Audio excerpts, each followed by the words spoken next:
can go on, just to ride it away. Stay any longer, we will surely never get away. Anything you want, we can make it happen. Stand up and turn around, never let them shoot us down. Never. Greetings, everyone. Hanshi John Thériault, and welcome again to another great episode of Ring Talk. And I have with me today a great champion in kickboxing, and he's also a great martial artist. His name is Ben Ladouceur. We're going to get to know him a lot better and a lot more in a few minutes. So we're going to start with Ben, and I want you to know that, Ben, you are the fourth generation. There's four generations of your family. Exactly, yep. Your grandfather, Ronald, was training with me. Your father is one of my top instructors. There's you, your brother Bobby, and your brother JF, and your daughter and your son. Buddy, yep, in Maverick, yes. Man, so there's really, martial arts is a family affair. Exactly, yes. Okay, well, speaking of that, why don't you share with us your beginning. How old were you when you started? Well, I was 6 and my brother was 4. And my father was teaching at the Vanier School back then. Yeah. Brought us there just because we were interested, or just something that like every dad or family does, bring his kids to a martial arts school. And I don't know if you can remember that far. What made you stay all this time? Like at the beginning? At the beginning, I would admit that like everybody, it was fun. It was fun. We were always fighting anyways at the house, so why not do it at the dojo? And I remember that back then there was not everybody had gis. Some of them had gis, some of them had sweatpants. I remember we had sweatpants and T-shirts maybe for a month, and then after when we had our gi, we were so proud of it. And then we continued, and then after that you make friends. Yeah. You make friends, and then I remember competition. We did in-house competition maybe every 4 months, a Friday night. Yeah, that was good also. So I stayed in it, and I'm still in it right now. So. Tell our viewers, what do you do for a living now? Well, I'm a professional martial artist now, and me and my family, we own 2 schools in the Outaouais region, Hull and Gatineau, and we've been doing it since 2000, so it's 21 years right now. 21 years already, eh? Boy, and you're doing good, that I know. You've got a lot of students, but you're also good as a teacher, and you're also good in marketing. So I understand that when people come to your place, you give them their money's worth. Well, absolutely. But that's the most important part. And like I always said, we did not invent the system. We pretty much learned it from you guys. Right. But we kind of learned our own market, like the Gatineau side of the market, how the Outaouais people react and what they like, what they don't like. And after 21 years, we're pretty good at what we need to do to get people in, and the service we need to provide them to keep them motivated. Well, I'll tell you that I've seen you teach, I've seen what you do, and I'm really amazed, and I'm proud to say my name's at the door because you guys make it look so easy, but I know it's a lot of hard work, you know. But that's when you know you're good at something, when it looks easy. Yes, exactly. I know that much. You were also in jiu-jitsu for a long time. Yep. Well, I'm still interested. I just don't practice it a lot anymore. My beginnings were in jiu-jitsu with my brother, and we at the beginning when we had only one school, we used to teach kickboxing and jiu-jitsu 50-50. So Bobby would do kickboxing and jiu-jitsu, and I would do kickboxing and jiu-jitsu also. Then we opened up our second school, and we would do the same, but it got to a point where it was so big that we could not you need to be focused on one thing. So let's say I was teaching a jiu-jitsu class, and the parents would say, when does my son get a stripe? And I would say, like, in 2 days. And then the same parent would ask Bobby the same, and he said, "Well, I'll give him next week." So we were not talking anymore. So I said, "Okay." So it came to a point when, okay, you're the jiu-jitsu person, and I will be the kickboxing person. So any question that concerns kickboxing, don't answer it. I'll answer it. And whatever question from jiu-jitsu, and it became that it was almost like 2 different businesses in the same in the same school. That's good. So that's why right now I dedicate myself to 100% to our kickboxing program, and my brother Bobby dedicates himself 100% to the jiu-jitsu. So it was just the natural progression of the business. Well, but it went well because I know that. But you were what rank in I was a jiu-jitsu? fifth dan. Fifth Yeah, dan fifth in dan, yeah. jiu-jitsu. I remember that, and a good one. So I can tell you that. Then after your training, teaching, doing a bit of sparring at the dojo, I think Jean-Yves Thériault approached you and your brother one day. Well, I was always I remember the first two cards, and that was in 2002, 2003. It was at the casino, I think, and we were there as spectators, and we were looking at that, and we said, "Wow, that's fun." And we're not old now, but we were a lot younger. We were like 23, 24, and my brother was 20. So we're looking at that and saying that would be fun. And we had done competition before in jiu-jitsu. The grappling was not a big part of it back then. So we did point fighting tournaments, and we were having fun. And we were not always winning, but we were having fun, and we liked the competition. So then we started to start and go train in Bani with the other guys. Yeah. And I'm going to tell you, I always tell you that story. Even if I had done 10 years of jiu-jitsu and I had done point fighting tournaments, I was getting my ass kicked from people that was only like a year training in kickboxing because it was not the same thing. It's a different sport. So after a few times, I said, okay, I really need to focus on this because I really want to get good at this. So then I kind of like came in. So instead of only coming in train on Friday afternoon, because back then Friday afternoon was the time. Yeah. All of the killers were there. So so we came in and then. So I came in on Monday noon, and I came in on Wednesday, and then me and Jai would be training together alone, and we were not texting back then. I would call him and say, when are you available this week? Or he would call me and say, do you want to come in at night? So from there on, like the more you do it, the better you want to be at it. So that's just the natural progression of me being. And then we did a few competition, a few matches at the beginning, and then I said, okay, I really need to get good at this. So then I dedicated myself to that. Well, you know, and I remember Jean-Yves coming to see me with a smile ear to ear because he had a fight card coming up, and he says, "You have no idea who's fighting on the card." And I said, "No." He said, "I got the boys." And I said, "Well, what boys?" Mm-hmm. Ben and Bobby. And he was so happy that you were following in his footsteps. Yep. You know, Jean-Yves showed you the way. Right, and he showed a lot of us the way in kickboxing, but because you guys been there, like you were almost born in the dojo. Absolutely, you know? yep. So, and then you grew up. If we talk about your career, how many fights did you have? I had 27 fights. 27 fights. Yeah. That's pretty good. You're world champion. Yes. Here's something that I want the people to know. You're always in top shape. I don't care if I was to call you right now. Jean-Yves calls you. He says, "Ben, I'm stuck. I got a fight at 8 o'clock tonight." He'll say, "Can you make it 8:15? I'll be there in the fight." Yeah, absolutely. Yeah. You're ready, right? Yeah. You spar and you do well. Your students. Tell me about your students. You have some guys. You always had good fighters out of Gatineau. Yeah. You still have some that are training for fighting? Yeah, absolutely. We just restarted our Pro Kick Fighters Club. Okay. So. Before COVID, we had every Saturday we had in the hall we have a 2-level. We have the main dojo, and downstairs we have a fighting club with a ring, punching bags, and stuff like that. Yeah. So it was always full. So and we had a great competition team. We had people like Patrick Arsenault and other people that were doing professional fights. And then COVID strikes, and then so we're rebuilding it right now. So like let's say today we were about like 12. Well, that's good. So that's great, yeah. And right now it's mostly by invitation. So I just I don't want everybody come in, like people that are actually training and getting in shape, so we don't get hurt. And then we'll build the team back up. Yes, for sure. Well, you know what? It's always good. There's a mentality in Gatineau that's so different than Ottawa. Mm-hmm. And the Gatineau guys really like to fight. They really like to compete. When that young kid came from Toronto, Sam, yep, and he was going to spar the first day, I said, "Sam, I'm just going to give you one piece of advice," because he didn't know really anything. I said, "Keep your hands up, because every time you make a mistake, you'll pay the price." He came back Monday, and I said, "How was it?" He said, "I paid the price." But I learned fast, you know, and he by the way, really enjoyed training. I was very you. good, yeah. It was yeah, fun. yeah.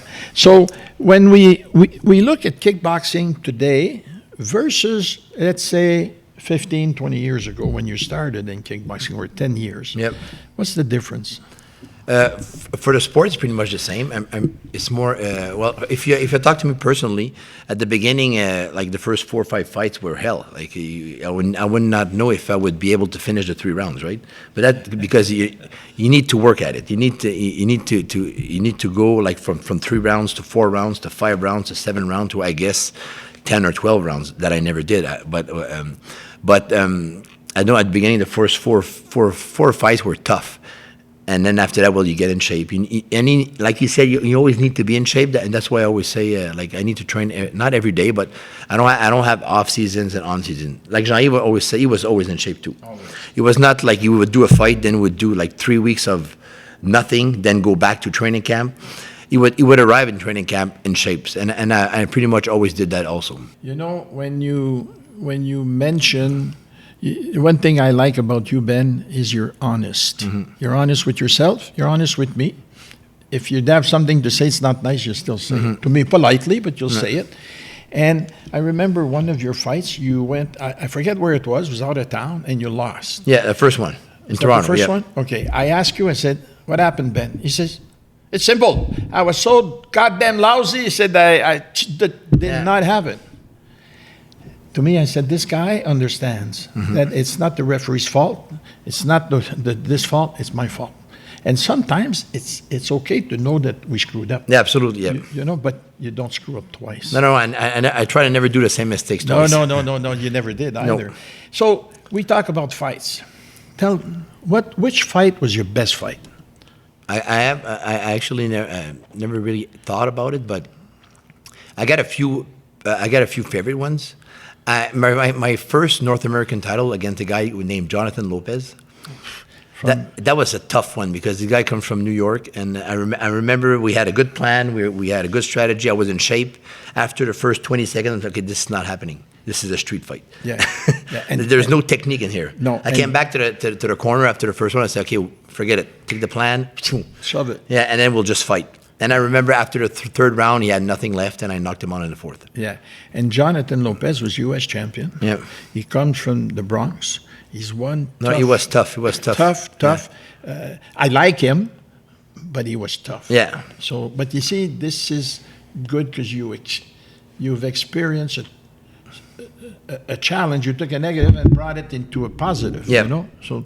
And if I'm looking at my favorite one or my two, my favorite one was probably when I won the world championship against the Bozanais, Sébastien, the guy from Switzerland.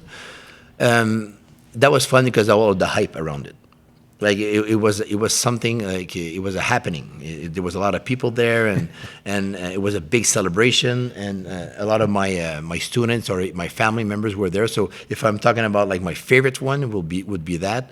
The toughest one would be against Jonathan Lopez, and my first pro fight in Montreal for that Bushido Battleground series. That was pretty much for a new experience. Yeah. First pro fight, then a lot of television was there, and they did a movie. Yeah, they actually did like a documentary about that particular fight, the return of the PKA and stuff like that. So that was special. So there's a favorite one, there's a toughest one, and there's like the special one. Yeah. I'm going to ask you. I'm going to bring you back to 2 years ago. Yep. An exhibition fight. Yeah, absolutely. November 1st, 2019, with Jean-Yves Thériault in the ring when Wallace and Wally Slokey were in the ring. Yeah. And it was to raise $10,000. We raised $25,000 for Make-A-Wish Foundation. Mm-hmm. How did you like that experience? Well, I remember when you called me up and Jean-Yves called me up, and I was just nervous just by the call. So I was stressing because I was on the phone. I was wet. So. But the whole experience made me comfortable with the interviews and the build up to the fight. We kind of did like a pre-fight video stuff, so that was fun. And the whole experience of the fundraiser, having stuff auction off, and just the whole idea of helping out the Make-A-Wish Foundation, that was fun also. But the fight with Jean-Yves, like I had sparred a lot of times, especially when I was younger with him. So I remember how tough it was and how I got hurt often, and when we started to, because it was an exhibition, so we need to actually work together, so it would be nice. So I worked out here like maybe 5 or 6 times before that fight, and I remember going back at the house. Oh man, if that's just we're just having fun right now, imagine when there's 2,000 people. I'm going to have to be sharp, right? So, but the whole experience was awesome. You know, Ben, I've loved you and your family since you were a little boy, and that day. Jean-Yves was happy that Rodney Batiste could make it and you were in the ring. Because I came to see Jean-Yves. I said, I got a replacement for Batiste, but I want to pass it on to you first. He says, I have one too. And I look at him and I said, I bet you it's the same. He said, yes, we knew. And I said, Ben. He said, yes. But remember, I was looking at you. You were on cloud 9 before the fight. Yeah. We had a special poster that I had gotten done, and all the 4 fighters were on it. Yep. There was you, Jean-Yves, Wallace, and Slokey, and you were autographing, and I mean, you must have autographed 100 of those, it and was then awesome, all the equipment and stuff. And I'm listening to Bill Wallace cracking jokes, and Jean-Yves, and one of the jokes he says to Jean-Yves, he says, how come you and Ben, your picture's this big, and my picture and Wally's this big? Jean-Yves says, it's because the quality of your photo was not good enough. He says, Thériault, you're going to hell, you're lying again. But there was so much fun and so much electricity, and you belonged there. Yeah, I was honored to be actually being there, so that was fun. so good. And yes, there was a couple of thousand of people, and there was guys who played in the NHL, won the Stanley Cup, baseball player, like everybody was there. And so I want to thank you on behalf of the thanks world, a lot also, You know, so if I look at I'm going to ask you your training routine, then I want to talk to you about your teaching routine. So are you actually training, like right now or when I was fighting? Well, why don't we start when you were fighting? Yeah, when I was fighting, and that was like I said at the beginning of the interview. After 4 or 5 fights, I said, okay, I need to get in shape, and I need to dedicate myself 100% to that. So I always kept in shape. I was always in shape, but you don't get in shape just by training or teaching. You need to get in shape, because if you want to get in shape, you have to do a little bit more than what you usually do. So I remember back then I started swimming, and I started swimming. And then I was swimming. At the end there, I was doing 100 laps twice a week, and that was good, but it was not great, because as soon as I would start doing mitts with Jean-Yves, my shoulders would be very heavy. So I would alternate. Maybe if I would train on Monday with Jean-Yves, I would swim on Tuesday, and then I would not train for 3 days. And it was getting a lot of logistics, because Jean-Yves would say, okay, but what's going on? But I went in shape, so I started running stairs, because I cannot run like 10 kilometers. I'm not built for running.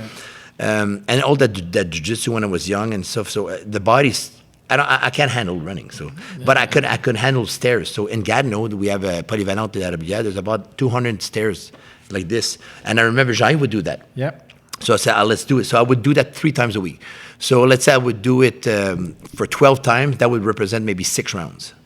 So I would do it like 12 times or 10 times, or I would do it 8 times, would be dead. And when I'm good, and when I would do it 12 or 14 times, that meant I was ready for whatever was coming in.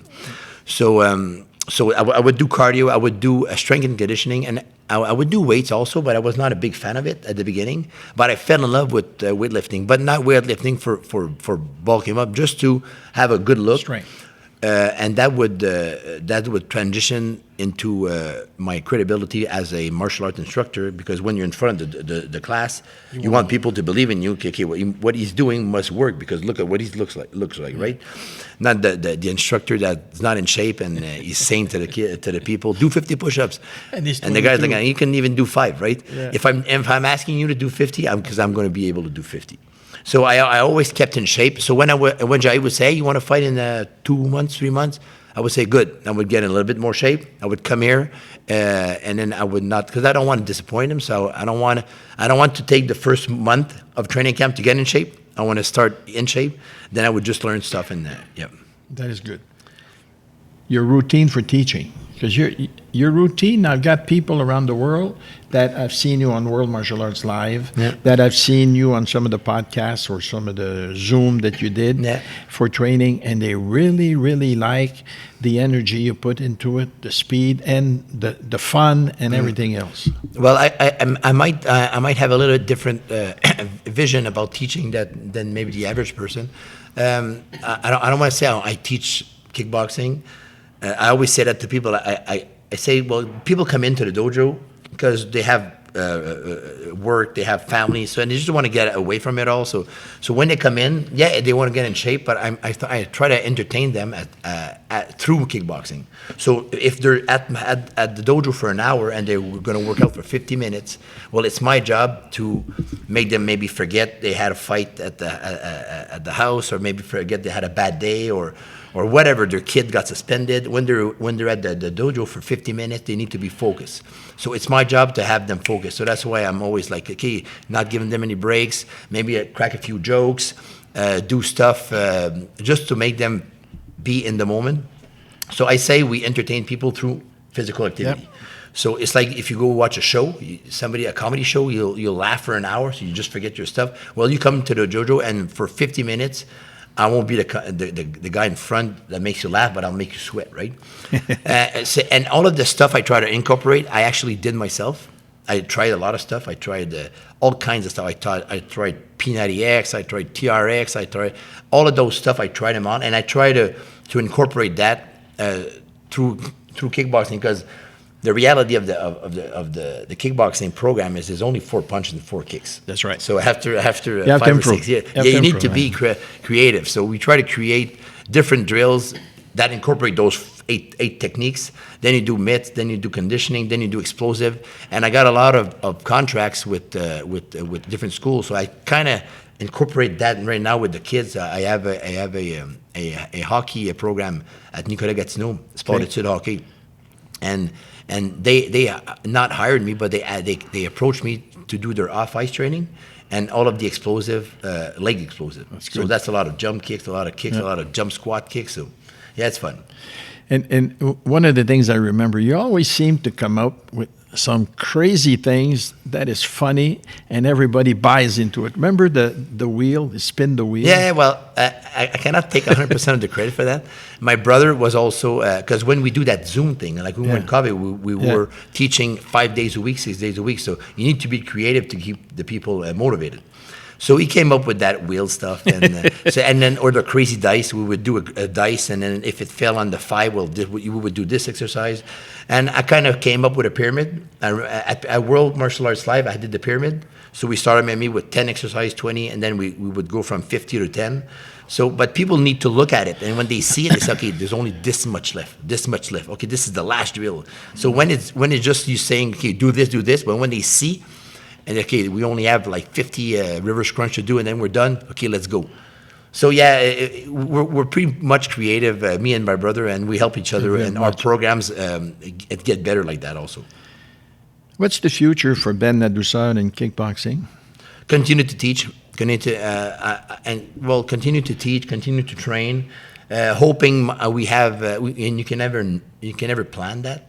To get somebody through the door and say, okay, he wants to fight, and he becomes good and great, then he can, like, you cannot plan that. But if ever somebody comes in and wants to learn, we're ready, and we have all the tools. We have Jean-Yves. I learned from him, so I pretty much know what, and I've been through it, so we can transmit the information to this guy or this girl.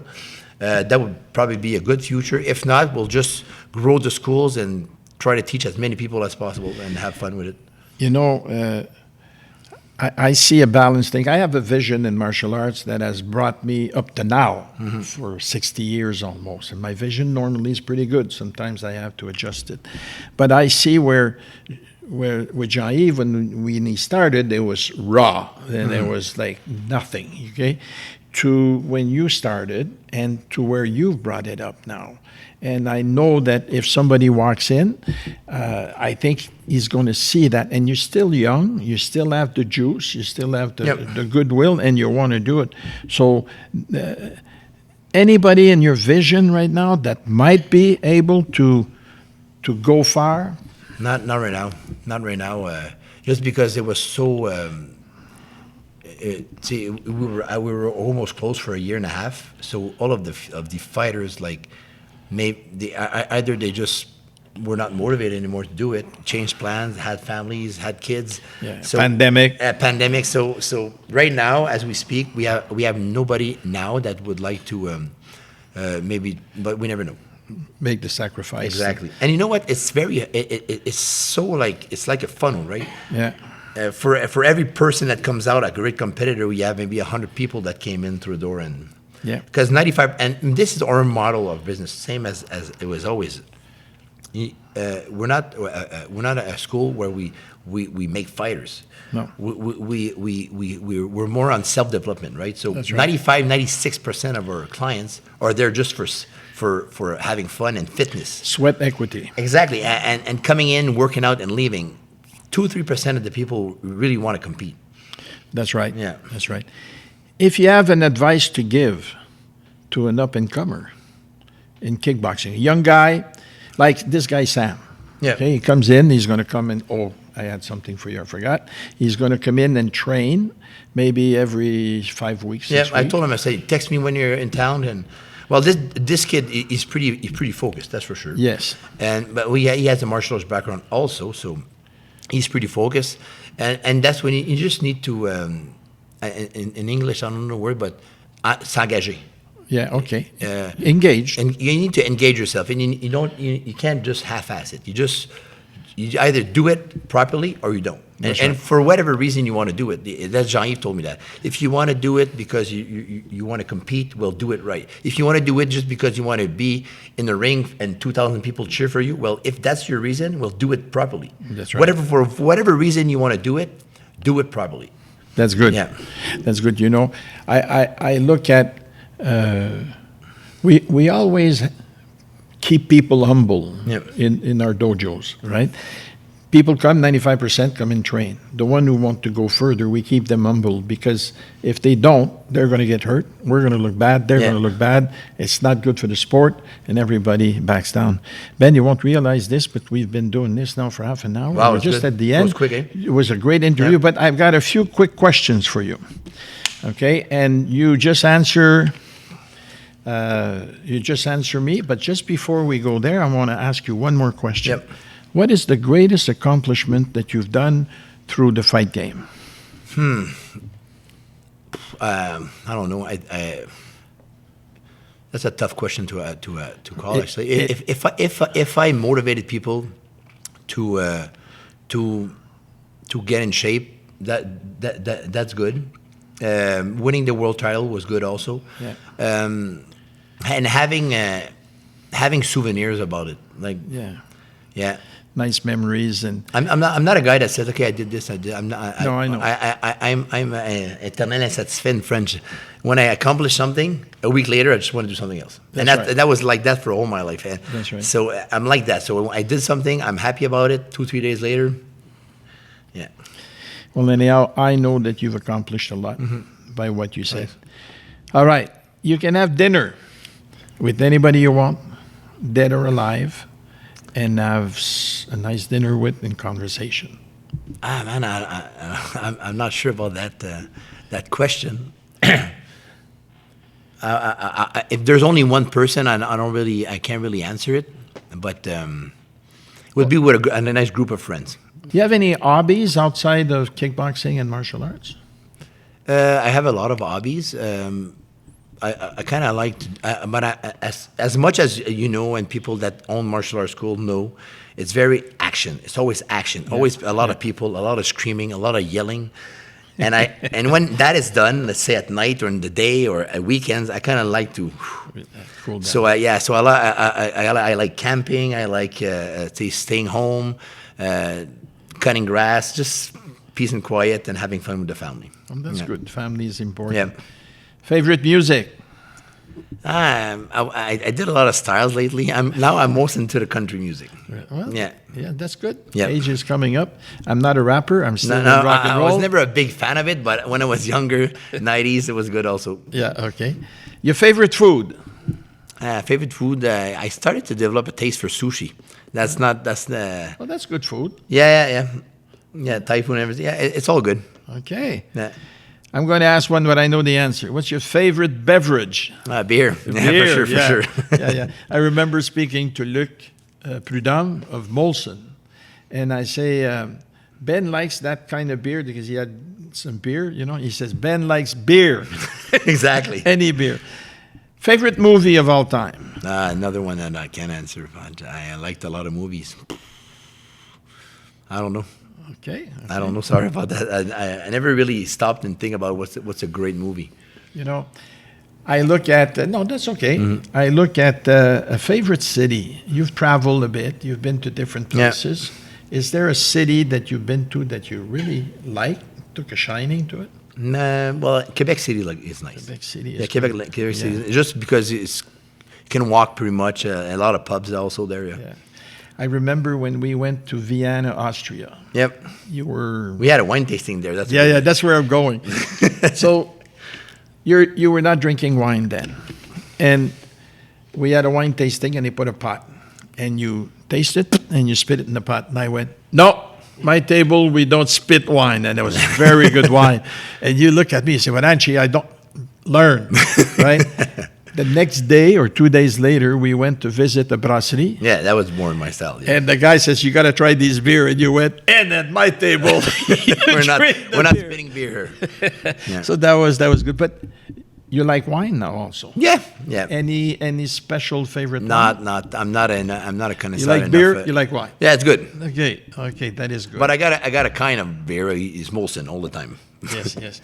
But you know what, Ben? It's been a pleasure to share almost a lifetime for you. Yeah. You were 6 years old, and you're here, and you're what, 84, 85. You know, you're getting there. No, yeah, for sure. So, but I want to say thank you for today. Well, thanks and a lot. Thank you for all the listeners, and what we're trying to do is. These guys that are putting this together is they want to leave the history. So one day when they speak about Ben Ladouceur, and if they say something, was it? No, listen, this is what Ben said on October 16th. Yep. And it's going to air once a month, and you're going to be on. But as the Hanshi of the Thériault School, you were a prominent student.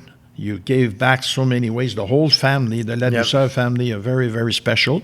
It's family to me, but to so many people. So keep that up. Thanks a lot. And then we're going to have your son very soon in the black belt category. Is your daughter black belt yet? She's brown belt. Yeah. Brown belt. Thank Ben, you. always a pleasure. Thanks a lot. Merci.